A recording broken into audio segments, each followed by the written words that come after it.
오늘은 평광현미경에 대해서 조금 배워보도록 하겠습니다. 그래서 평광현미경으로 광물을 관찰을 하려면 일단 평광현미경의 특징부터 알아야 되기 때문에 우리가 제일 처음 먼저 빛의 성질부터 진행을 하도록 할게요. 자, 그래서 빛의 성질은 우리가 알다시피 굴절과 반사 이런 것들이 있고 이것과 관련해서 스넬의 법칙 이런 것들도 있는데 사실 여기에서 자세히 다룰 거는 아니고 물리 시간이나 여기에서 할 수가 있죠. 그래서 그걸 좀 더 참고를 하면 되고 우리는 이 스넬의 법칙 그 다음에 빛과 관련된 굴절과 반사에서 광물을 관찰하기 위해서 사용되는 것들에만 집중을 할 예정입니다. 그래서 일단 매질 내에 빛의 속도가 있다면 매질 내 빛의 속도가 그러니까 매질을 서로 다른 매질을 통과할 때에 그러니까 매질이 이렇게 있고 빛이 통과할 때에 빛을 투과했을 때 얘가 통과를 해서 갈 때 바로 직진으로 나가느냐 혹은 살짝 경로에서 휘어지느냐 혹은 반사되느냐로 우리가 구분을 할 수가 있죠. 그런데 이때는 우리는 평광현미경을 볼 거기 때문에 방향에 따라 속도 변화가 얼마나 있는지를 보게 될 겁니다. 이때 방향에 따른 속도 변화는 우리가 다른 말로 굴절률이라고 얘기를 하고요. 이때 이 굴절률이 없는 경우가 있고 있는 경우가 있습니다. 없음 있음으로 할게요. 자, 그럼 이때 방향에 따라서 속도 변화가 없으면 보통 우리는 스넬의 법칙을 따르고요.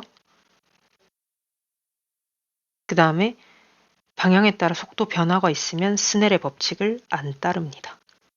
이런 차이가 있고 이때 스넬의 법칙을 따르는 방향에 따라서 속도 변화가 없는 이 친구들 같은 경우에는 우리가 특별히 무슨 빛이라 부르냐면 오디너리 레이라고 부르는데 우리나라 말로는 상광선이라고 얘기를 합니다.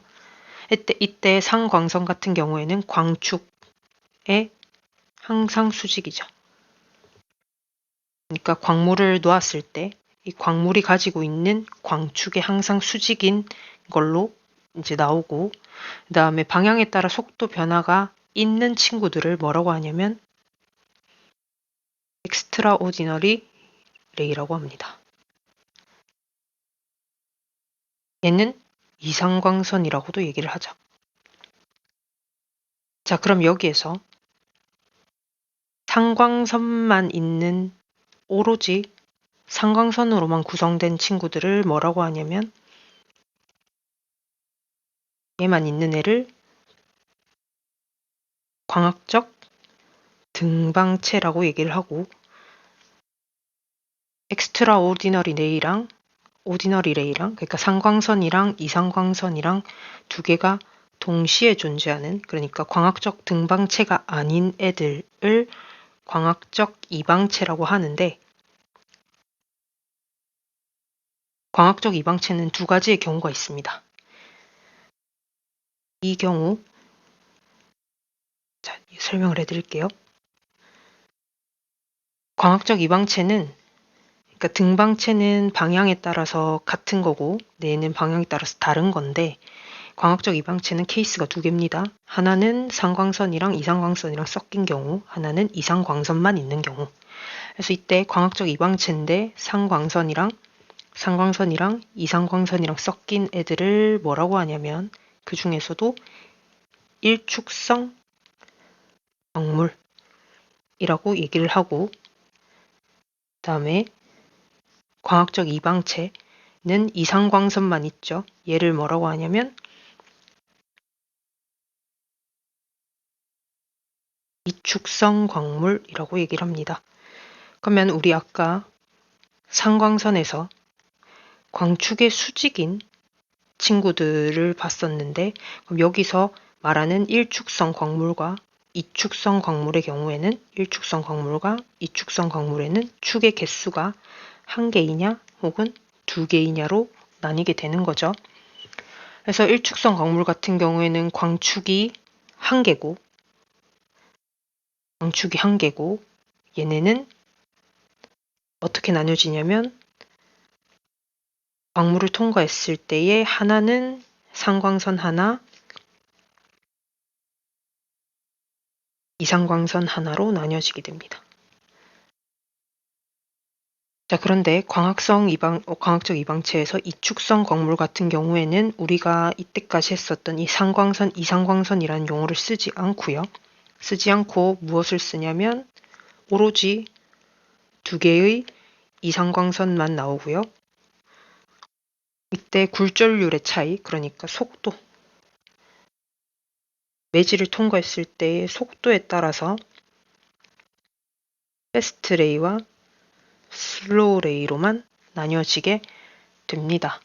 그러면 매질을 통과했을 때, 우리가 이렇게 매질을 통과했을 때에 원래 가려던 방향에서 조금 꺾인 1번 친구와 2번 친구가 있다 했을 때, 조금 더 꺾인 2번 친구가 있다 했을 때, 덜 꺾인 애들이 속도를 그대로 유지할 확률이 높겠죠.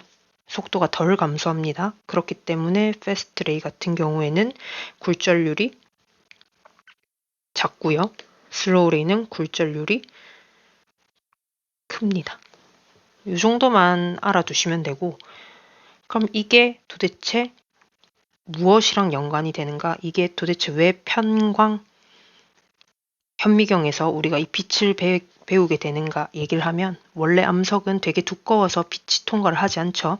근데 얘를 빛이 투과할 정도로 굉장히 얇게 연마를 하는 겁니다. 그러면 얇게 갈면은 어느 순간에 빛이 투과를 하죠.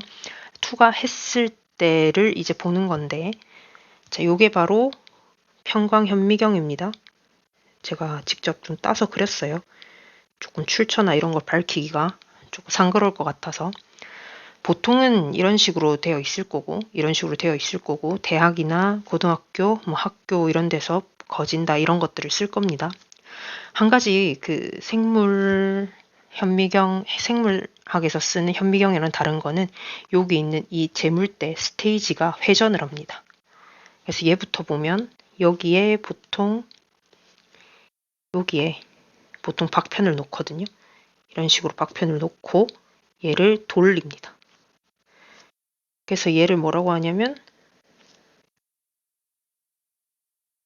재물대 스테이지라고 얘기를 하고요. 이때 이 재물대 쪽에 얘를 보면은 요거 있죠? 이게 됩니다. 각도가 있어요. 그래서 돌려서 어떤 현상이 나오는지를 이제 막 본단 말이죠. 그리고 우리 이거 아는 거,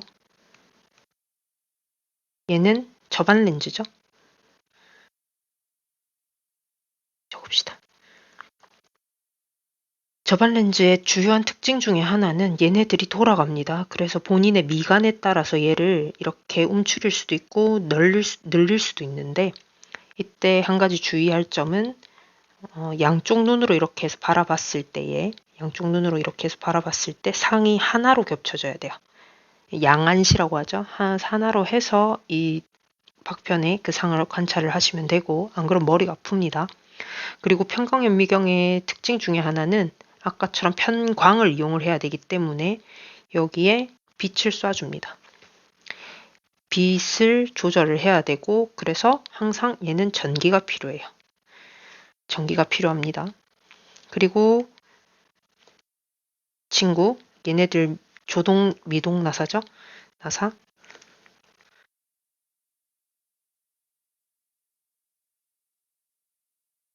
그리고 이제 편광이 중요한데, 그러면 빛이 일단 먼저 어떻게 움직이는지부터 봐야 되겠죠. 자, 그래서 보면 평소의 빛은 이런 식으로 전 방향으로 회전을 하면서 이렇게 가는 것을 확인하실 수가 있습니다. 그런데 편광판을 두면, 특정한 판으로만 이렇게 되어 있는 편광판을 두면 어떻게 되냐면 전 방향으로 회전하던 빛이 이 편광의 이 방향에 따라서 이쪽 부분만, 그러니까 이 방향으로 진동하는 빛만 나온다는 거죠. 그러면은 요 뒤에다가 그 이후에 어떻게 하냐면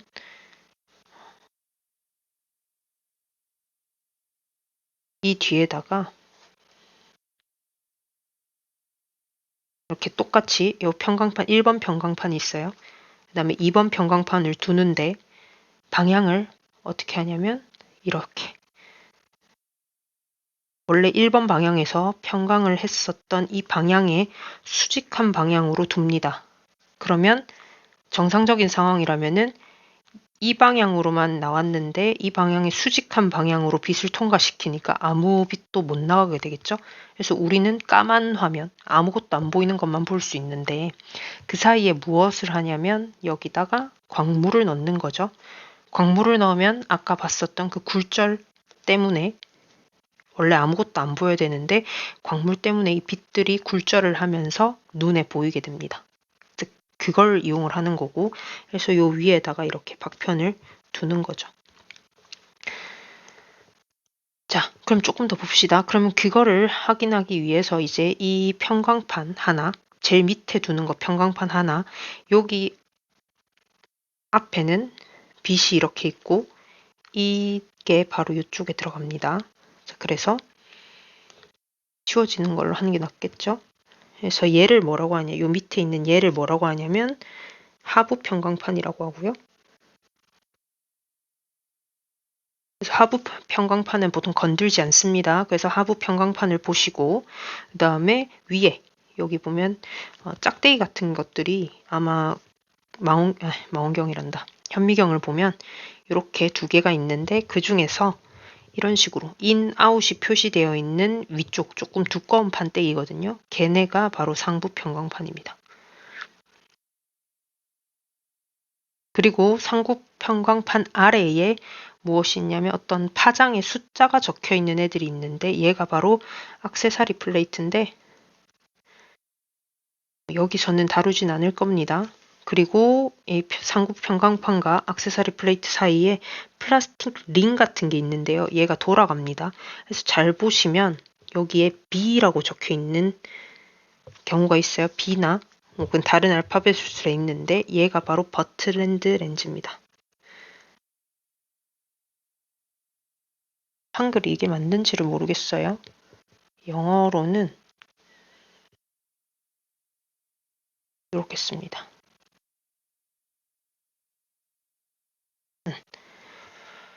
자, 그래서 이렇게 평광현미경으로 보실 수가 있고 그러면 이제 여러분들이 직접 평광현미경을 봤을 때에 어떻게 보이는지를 알아야 되겠죠.